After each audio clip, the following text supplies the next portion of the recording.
Hello and welcome back to Live.Lang.Learn with Tanya.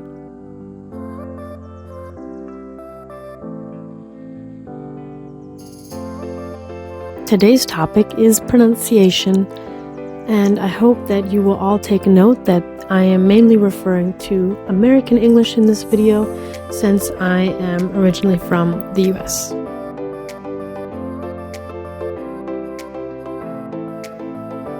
Your ability to communicate with other people hinges on how well people can understand what you say. Not only are your grammar and vocabulary important, so is your pronunciation and definitely enunciation. If you want to go a step further and sound like a native speaker, this can also be done by tweaking certain sounds and the length at which you pronounce them. Today I will go over the importance of pronunciation, common mistakes and errors and how to correct them, how to sound more like a native speaker, and I will show you some fun and helpful practice exercises. So, the importance of good pronunciation. So, you will feel more confident when you know that you're speaking properly. Many people struggle with speaking at the beginning for fear of making a mistake. This will just be one less issue to worry about. If you are able to pronounce correctly and enunciate well, there will be fewer misunderstandings between yourself and others. You'll be perceived as more educated or intelligent if you're able to clearly articulate yourself. Unfortunately, this is an automatic assumption of many that when your accent is poor, you are also less educated. This is clearly not the case, however, it is somewhat an unavoidable assumption. Proper pronunciation is not only to help others understand you better, but also for you to be able to distinguish certain sounds more easily and quickly since you must know them very well. And here are some common mistakes. So you might be using the incorrect accent, intonation, inflection, or stress. You might be mixing your long and short sounds or vowels. You might be pronouncing letters that are meant to be silent. You are not pronouncing the schwa sounds. And or you are using incorrect cluster pronunciation. So for example, this isn't technically incorrect, this is just a difference in, typically in British versus American English, although you will find people in the US who use both. So for example, saying research versus research. So you are stressing the beginning, middle, or end of the word when perhaps it should be stressed on a different part. So for example, you might also say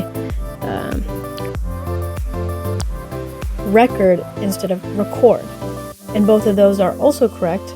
One, however, is the noun version and one is the verb version. So you do need to be careful when you are stressing certain parts of the word. Sometimes it is completely incorrect. Sometimes it is correct, but for a different context.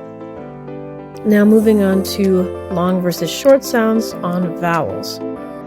Many foreigners struggle with, for example, eh and e. So short versus long I or e sound. So for example, you have the word bit, B-I-T, and you have the word beat, B-E-A-T. And the only real difference between the two in terms of how they sound is how long you are holding out that I sound. So bit versus e, e.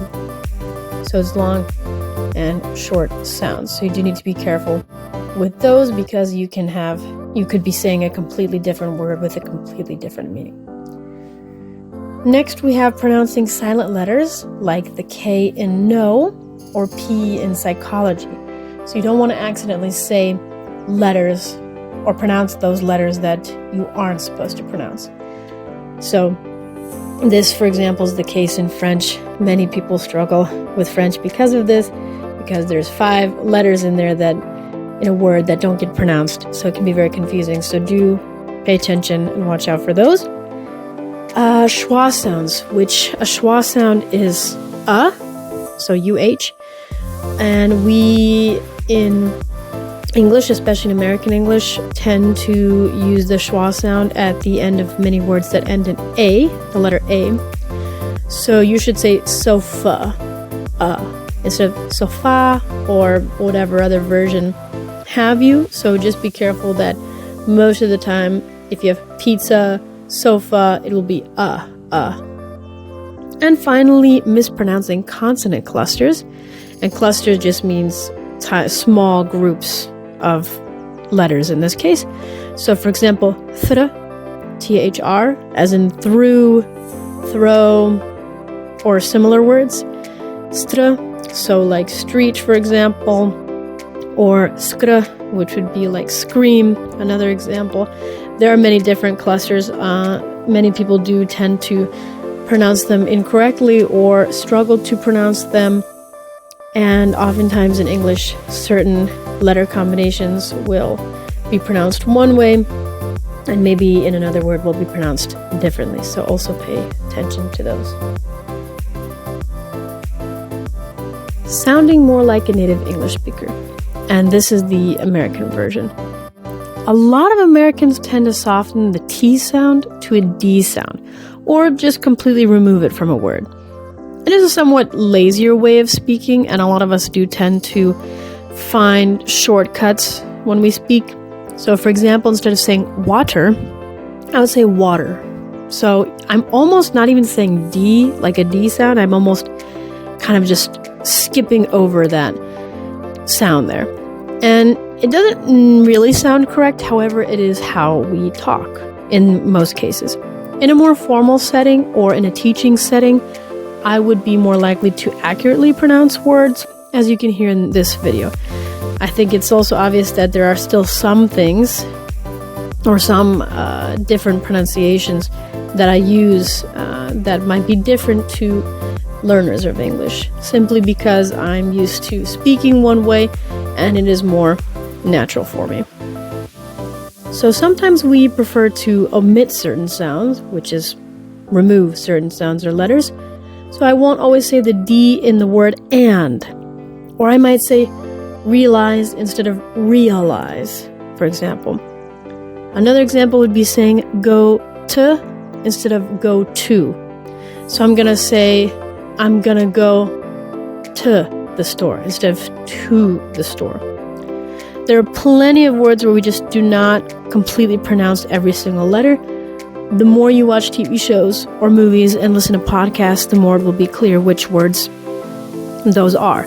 Again, it's not incorrect to pronounce those. You will just sound maybe a little bit more formal or clear. There are many foreigners who have a very good command of English and a very good pronunciation, and it's not very clear right off the bat to us that they are foreigners. It just seems that they're a little bit more educated, more put together maybe. But again, it just really depends on what your goal is and how native-like you would like to sound. Another thing that we do is we like to connect our words. So, meaning that instead of saying and I might say and I. I should emphasize the difficulty also of the R sound here, where we often add an I or E sound before the letter R, which can lengthen and soften the sound when compared with other languages. For example, if you have a difficult time saying the THR cluster, so thr, right? Or thr, you could say throw, throw, throw, throw, throw. So we almost have that kind of row in there. Strong, frog, brown. So it's almost brown. Of course, there shouldn't be anything in between. It should be brown. But adding that in there can help people who have, for example, very distinct R sound in their language, or a shorter, rougher, like r, or a rolled R, or r kind of sound. And in English, RR is a little bit different. It's like r sound. So this might help you a little bit to kind of throw in an E or an I sound before the R. Slowing down the rate at which you speak typically indicates someone who is well-spoken and thoughtful. It will also be much easier to understand you. We tend to make more mistakes when we speak quickly, and some of the best orators speak slowly and with a varied cadence. And cadence is an inflection of the voice, so how your voice is going up and down as you speak. and you don't want to sound like a robot.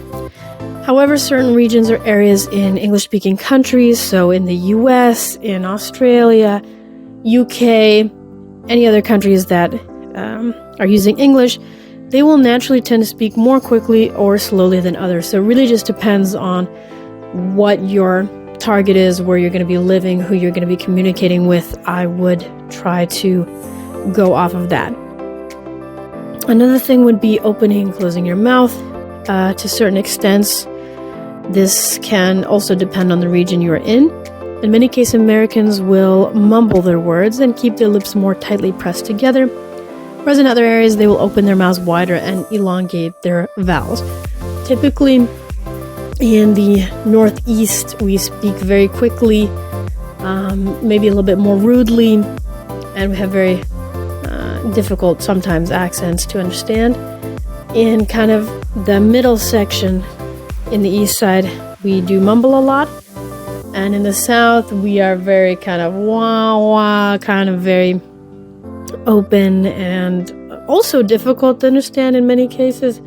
So you really just have to pay attention and listen a lot and try to imitate a lot.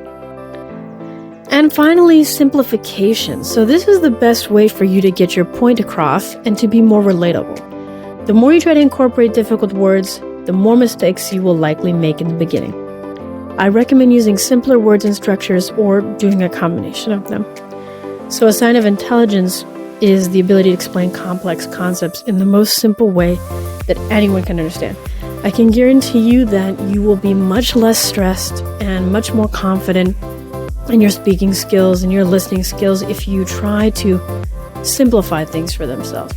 People like to try to translate directly from their native language. They want to sound more educated and smart. They want to give off a good impression, but oftentimes this doesn't always translate well. So your best bet is to try to simplify as much as you can. Now moving on to practice exercises. So, of course, everyone knows practice is important, but it's really more about the quality than the quantity of practice. You should be doing a mix of passive and active learning to achieve your goals. I understand that time is hard to come by. However, focusing your practice to be tailored to your specific needs will help immensely. I do recommend people to use resources made for children, even if they're not. This is because you will learn concepts more quickly and correctly and will be able to produce or reproduce or apply concepts in a more efficient way. Tongue twisters are one of the best ways to get your mouth muscles used to forming unfamiliar sounds repeatedly so that they become second nature to you.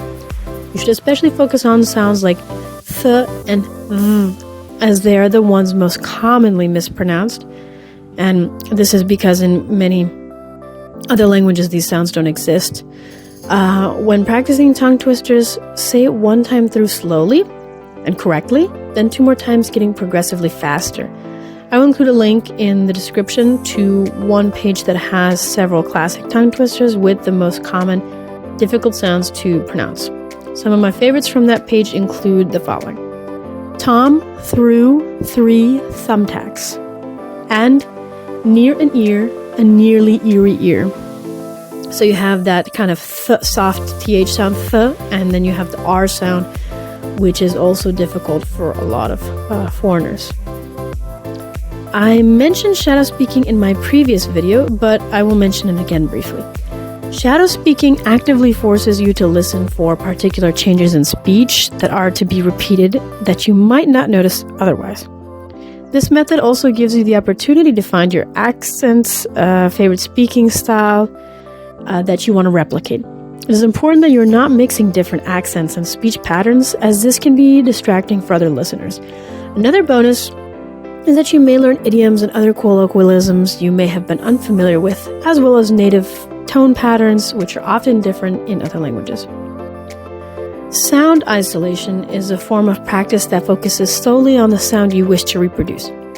I would write down and say out loud as many words as you're able to with the target sound. Visualizing the word or sound while pronouncing it helps your brain to make connections and remember these sounds much more easily.